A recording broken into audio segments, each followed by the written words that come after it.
दिलकश है इसके जलवे और दिल नशी है मंजर, ये वक्त का आईना है, पैगाम इसके अंदर, अंदाज भी जुदा है, सबसे अलग है तेवर, हर तीर इसका सीधा लगता है निशाने पर।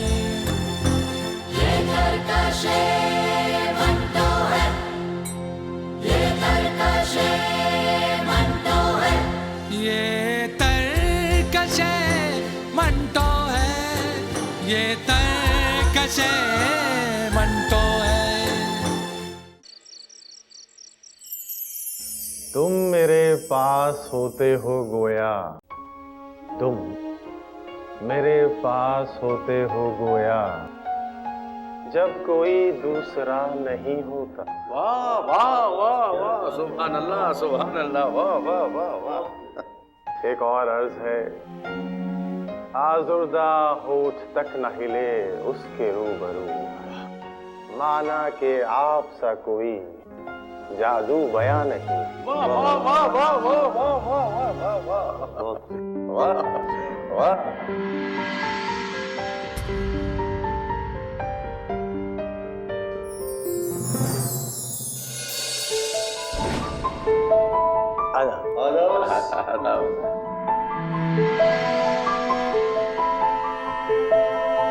बिस्मिल्लाह बिस्मिल्लाह। तो आपका गुजर भी इस वादी से होता है? ये पूछिए शफीक तुसी साहब कि किस वादी से नहीं होता। वाह वाह मंटो साहब, ये हुई ना एंटी की पेंटी का पूत, धड़न तकता है। जहे नसीब मंटो साहब आप तशरीफ लाए। अमा गोपीनाथ साहब, आप बुलाएं और हम ना आए, ऐसा हो सकता है?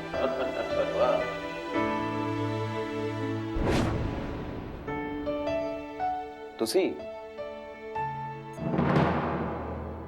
शफीक तुसी अब जी जनाब तुसी साहब, तो आप भी यहाँ तशरीफ रखते हैं?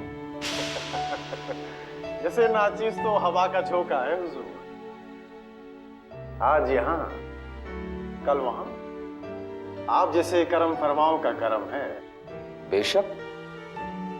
और मिजाज कैसे हैं जनाब? अब देख ही रहे हैं साहब, सदाबहार है। शगल वही पुराना दिल चुराना। यानी कोई तब्दीली नहीं? हाँ? ना साहब ना ना ना, तुसी बदल जाए ये मुमकिन नहीं। वाह वाह वाह वाह वाह साहब मुकम्मल तो होने दीजिए। तुसी बदल जाए ये मुमकिन नहीं, हालात से तो कम ज़र्फ बदला करते हैं। वाह वाह वाह वाह वाह वाह वाह, क्या कंटिन्यूटली मिलाई है, धड़न तकता। और गोपीनाथ साहब, जीनत को कार पसंद आई कि नहीं? अरे मंटो साहब, हमारी जीनो तो इन सब चीजों से बेनियाज है। माशाअल्लाह। आपको देखकर एक शेर याद आ गया, इजाजत हो तो अर्ज करूं। शेर कुछ यूं है, कश्मीर की वादी में निकले हो जो बेपर्दा, बंदा खास आपकी तवज्जो का तालिब है। कश्मीर की वादी में निकले हो जो बेपर्दा, क्या आग लगाओगे बर्फीली चट्टानों में? वाह वाह वाह वाह वाह वाह वाह, क्या उम्दा शेर है तुसी साहब। इसी बात पे एक पान हो जाए? बेशक हुजूर बेशक। तो आइए चलते हैं पान खाने। हमें क्या जाना होगा? हाँ, जरा सी चहलकदमी हो जाएगी। आइए आइए आइए ना। अरे शंटू साहब, आइए आइए। हमारे लिए भी एक मुर्गा। अरे आप मुतमिन रहिए, आपके लिए भी आ जाएगा। आइए आइए आइए।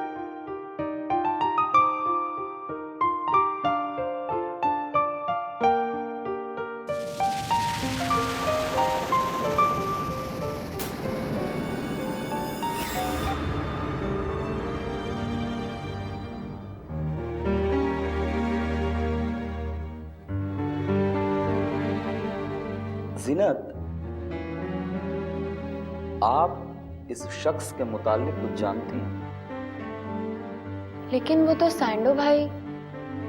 मैं समझ गया था, वही इसे ला सकता। आप जानती हैं वो किस तरह का इंसान है? अगर बता दूं तो आपके पैर तले की जमीन खिसक जाएगी। वो तो खुद ही मुझसे मंटो भाई। भाई कहा है ना आपने मुझे, इसलिए उसकी हरकत नागवार में थी। आप किस तरह से उससे नैन मटक्का कर रही थी और वो किस बेशर्मी से आपसे बातें कर रहा था और किस बेशर्मी से आप उससे बातें कर रही थी, एहसास है आपको? वो निहायत ही घटिया आदमी।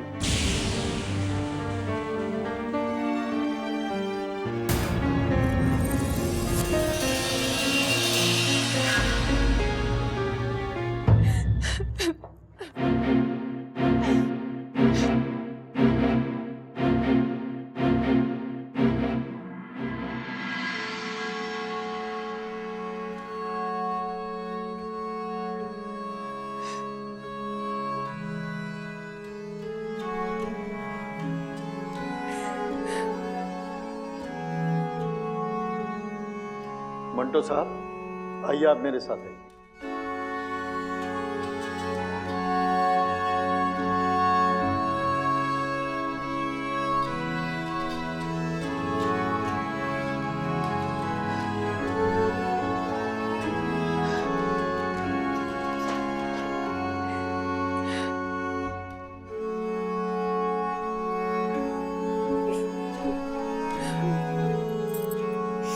मंटो साहब, मुझे इस औरत से बहुत मोहब्बत है।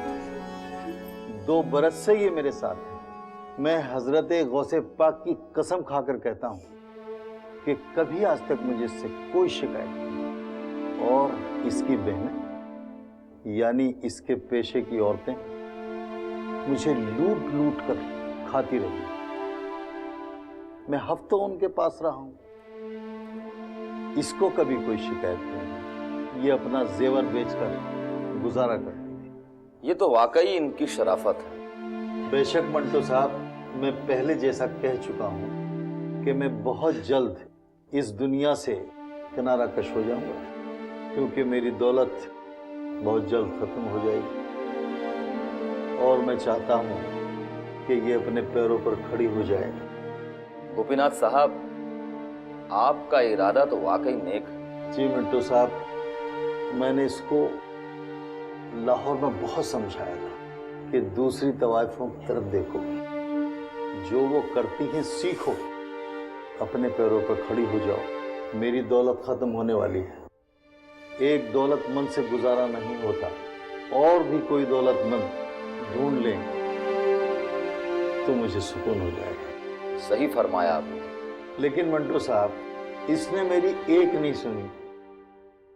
तमाम दिन शरीफ जादियों की तरह घर में बैठी रहती है। मैं गफ्फार साईं के मशवरे से इसको यहाँ बंबई ले आया। बंबई क्यों?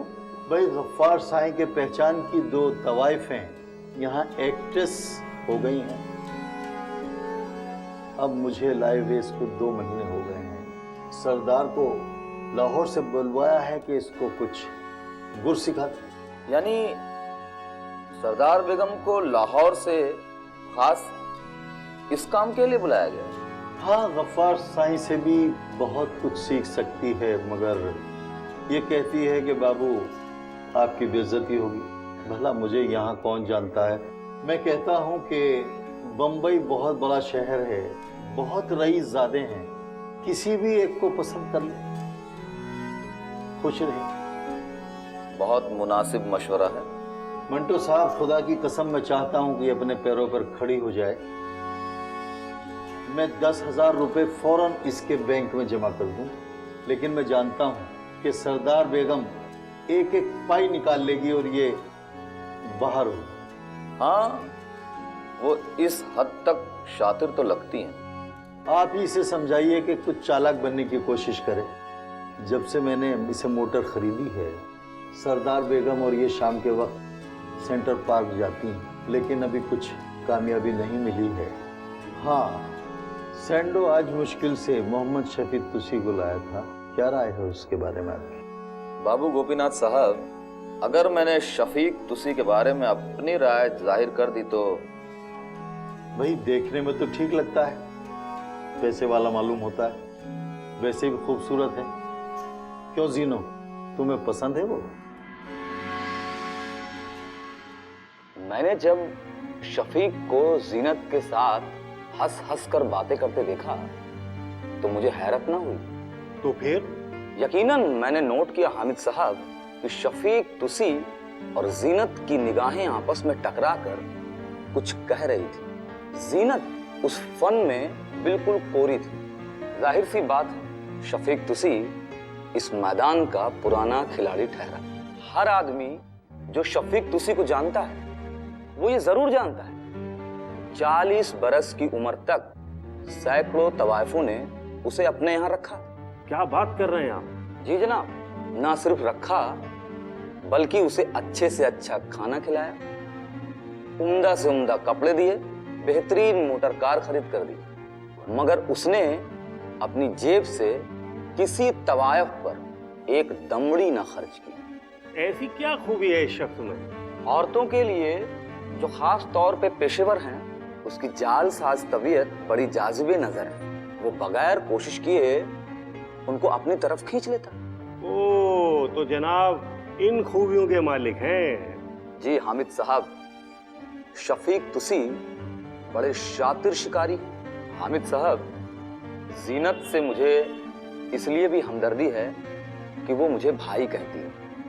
वो एक मिलनसार, कमगो, सादा लौह, साफ सुथरी तबीयत की औरत है। शफीक तुसी तकरीबन 1.5 महीने तक जीनत के पास आता रहा। उसने जीनत के साथ कई रातें बसर की, लेकिन वो ऐसा आदमी नहीं था जो किसी औरत का सहारा बन सके। मंटो साहब, शफीक तुसी तो खाली खुली जेंटलमैन निकला, हमारी जीनत को धोखा दे गया। 4 चादरें, 6 गिलाफ तकिए के और 200 रुपए नकद हत्या कर ले गया। अच्छा? हाँ, सुना है कोई अलमास नाम की लड़की से इश्क लड़ा। ये दुरुस्त था। अलमास सबसे छोटी लड़की थी नजीर मान पटियाले वाले की। अच्छा। इससे पहले अलमास की 3 बहनें शफीक की दाश्ता रह चुकी हैं। 200 रुपए जो शफीक ने जीनत से लिए थे, मुझे मालूम है अलमास पर खर्च हुए थे। बाद में अलमास ने अपनी बहनों से लड़ झगड़ कर जहर खा लिया था। उफ। शफीक तुसी ने जब आना जाना बंद किया तो जीनत ने मुझे कई बार टेलीफोन किया। तो फिर आपने क्या किया? मैंने शफीक को तलाश किया। किसी को पता नहीं था कि वो कहां रहता है। एक रोज इत्तेफाक से रेडियो स्टेशन के बाहर मुलाकात हो गई। वो सख्त परेशानी के आलम में था। अम्मा, शफीक मियां कहाँ हो? जीनत तुम्हें बुलाती हैं। देखिए, ये पैगाम मुझे और जरिए से भी मिल चुका है। फिर? आजकल मुझे बिल्कुल फुर्सत नहीं। तो आप उससे नहीं मिलेंगे? मंटो, जीनत बहुत अच्छी औरत है, लेकिन अफसोस वो बहुत शरीफ औरत है। और ऐसी औरतें जो बीवियों जैसी लगे वो मुझे बिल्कुल पसंद नहीं। मैं चलूं?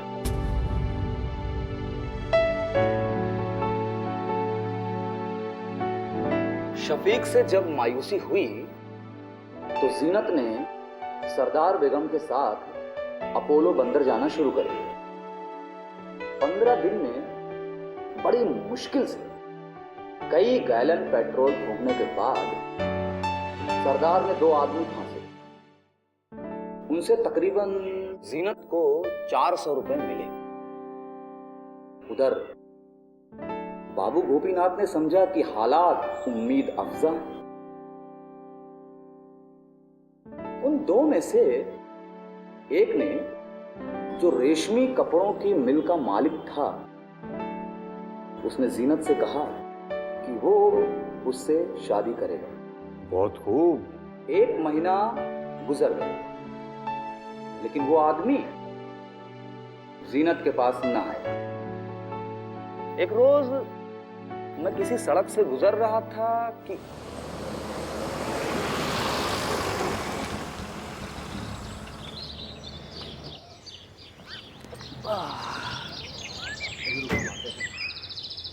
क्यों भाई, तुम्हारे पास ये मोटर कहां से आई?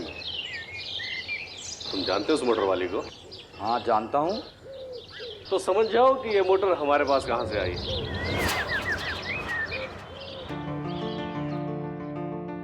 अच्छी लड़की है।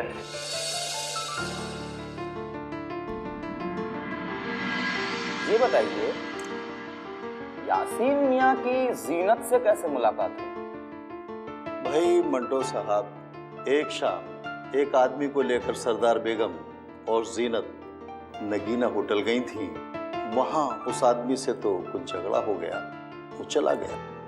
मगर इस बीच होटल मालिक से उसकी दोस्ती हो गई। यानी आप इनकी दोस्ती से मुतमईन हैं? हाँ, मैं तो बिल्कुल बहुत मुतमईन हूँ, क्योंकि मैंने देखा है कि 10-15 दिन की इस दोस्ती में यासीन मियां ने मेरी जीनत को बहुत उम्दा साड़ियाँ दिलवाई हैं, और मैं चाहता हूँ कि इनकी दोस्ती और मजबूत हो जाए तो मैं सुकून के साथ अपना लाहौर लौट जाऊं। मगर ऐसा हो ना सका। उन्हीं दिनों एक क्रिश्चियन औरत ने नगीना होटल में एक कमरा किराए पर लिया। उसकी जवान बेटी मारियल से यासीन की आंखें लड़ गईं। क्या मतलब? हाँ जनाब। फिर जीनत? बेचारी जीनत होटल में बैठी रहती और यासीन सुबह शाम उस लड़की को जीनत की मोटर में घुमाता रहता। तो क्या इस बात की खबर बाबू गोपीनाथ को नहीं थी? बाबू गोपीनाथ को इस बात का इल्म होने पर बहुत दुख हुआ। उसने मुझसे कहा, क्या बताऊं मंटो साहब, अजीब लोग हैं, दिल बड़ा उचाट हो गया। और अपनी जीनत सब कुछ मालूम है, उसके बावजूद भी ये नहीं कह सकती कि मियाँ किसी क्रिश्चियन लड़की से इश्क लड़ा रहे हो तो अपनी मोटर कार का बंदोबस्त करो, मेरी कार क्यों इस्तेमाल करते हो? होना तो यही चाहिए। मियाँ बड़ी शरीफ और नेक बख्त औरत है, लेकिन अब उसको चालाक तो होना चाहिए, होना पड़ेगा। यासीन से कतई ताल्लुक होने पर जीनत ने कोई सदमा महसूस न किया। फिर बहुत दिनों तक कोई खबर नहीं आई। एक दिन मैंने टेलीफोन किया, पता चला बाबू गोपीनाथ लाहौर चला गया है, गुलाम अली और गफ्फार साईं के साथ रुपयों का बंदोबस्त करने, क्योंकि 50,000 रुपए खत्म हो चुके थे। जाते वक्त उसने जीनत से कहा था कि उसे लाहौर में कुछ ज्यादा वक्त लगेगा, क्योंकि उसे चंद मकान फरोख्त करने पड़ेंगे। तब तो जो लोग बाबू गोपीनाथ के रहमो करम पर थे यतीम हो गए होंगे। यूं ही समझें, अब सरदार को मार्फिया के इंजेक्शन की जरूरत थी और सैंडो को होलसन बटर की। तो दोनों ने मुत्तहदा कोशिश की। वो हर रोज 2-3 आदमी फंसा लाता। 100-125 रुपए रोज हो जाते, जिनमें से आधे जीनत को मिलते और आधे सरदार और सैंडो दबा जाते। बहुत खूब। और जीनत से कहा गया था कि बाबू गोपीनाथ वापस नहीं आएगा, उसे अपनी फिक्र खुद करनी चाहिए। और एक दिन मैंने जीनत से कहा, वो तुम क्या कर रही हो? भाईजान, मुझे कुछ मालूम नहीं। ये लोग जो भी कहते हैं बस मान लेती हूँ। मेरा जी चाह रहा था कि देर तक पास बैठकर उसे समझाता कि वो जो कुछ कर रही है ठीक नहीं है। सैंडो और सरदार अपना उल्लू सीधा करने के लिए उसे बेच डालेंगे, मगर मैंने कुछ ना कहा। जीनत उकता देने वाली एक बेसमझ, बेउमंग, बेजान औरत थी। उस कमबख्त को अपनी जिंदगी की कद्र कीमत ही नहीं मालूम थी।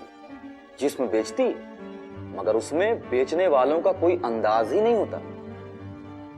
मुझे बहुत कोफ्त भी होती थी उसे देखकर। ऐसा क्यों मंटो साहब? क्योंकि सिगरेट से, शराब से, घर से, टेलीफोन से, खाने से, हत्ता कि उस सोफे से भी जिसपे वो अक्सर लेटी रहती थी, उसे कोई दिलचस्पी ही नहीं थी। कमाल की बेनियाज औरत है ये जीनत। बाबू गोपीनाथ का क्या हुआ? बाबू गोपीनाथ 1 महीने के बाद लौटा। जब वो माहिम गया तो फ्लैट में कोई नहीं था।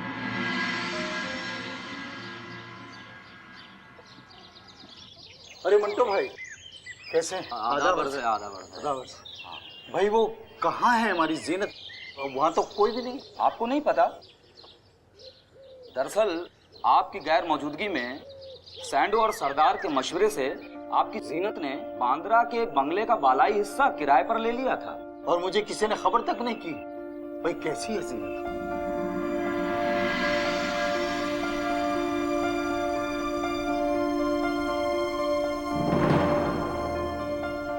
अच्छा ये बताइए, आपके मकान बिक गए?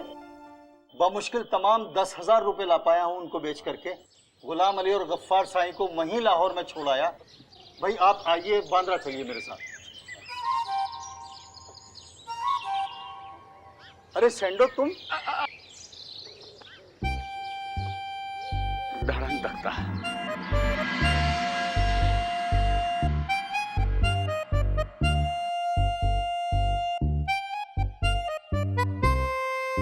क्या बात है गोपीनाथ साहब, बड़े खुश नजर आ रहे हैं। कोई अच्छी खबर?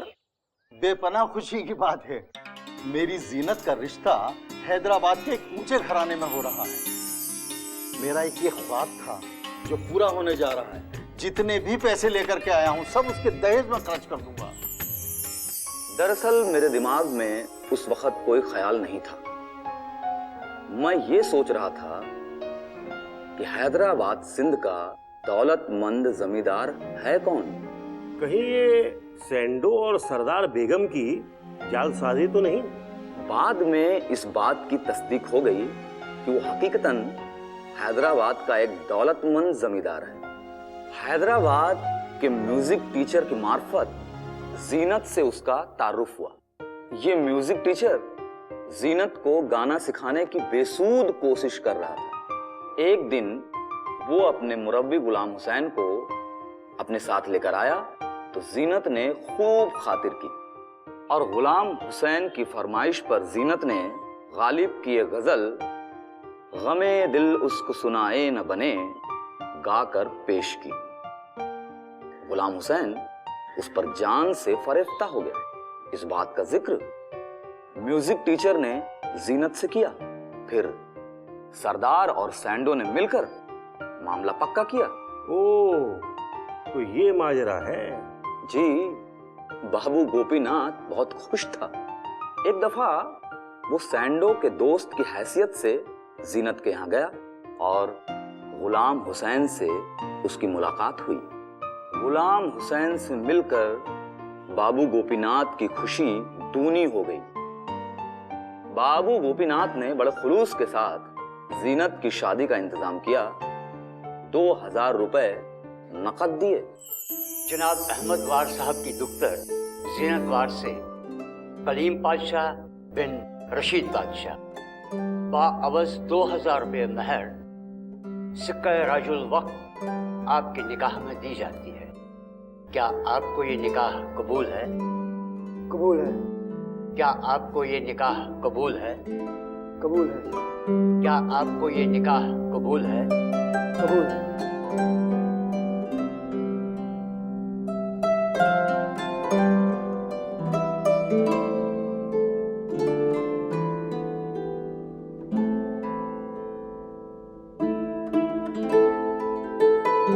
आमीन। मुबारक हो। मुबारक हो, मुबारक हो। मंटो साहब, हो गया एंटी का पेंटी का पू धड़न तकता।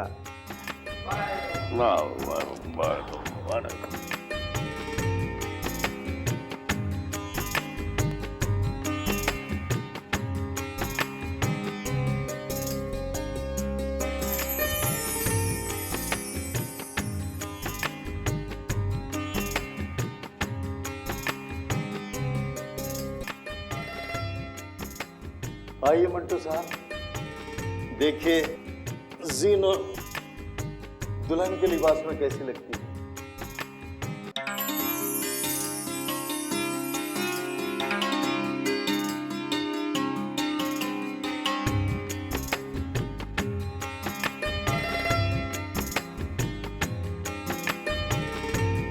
आदाब अर्ज भाईजान। आदाब।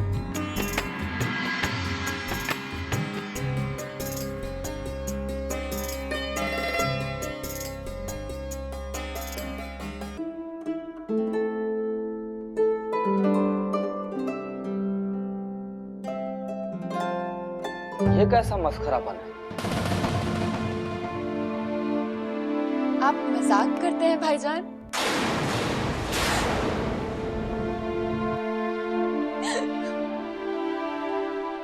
मंटू साहब, मैं तो आपको बड़ा समझदार और लायक इंसान समझता था।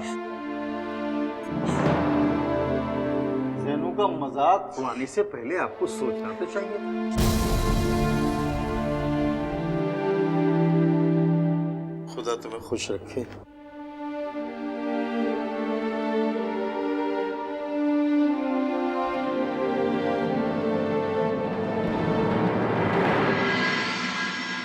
दिलकश है इसके जलवे और दिल नशी है मंजर, ये वक्त का आईना है, पैगाम इसके अंदर, अंदाज भी जुदा है, सबसे अलग है तेवर, हर तीर इसका सीधा लगता है निशाने पर। ये घर का शेर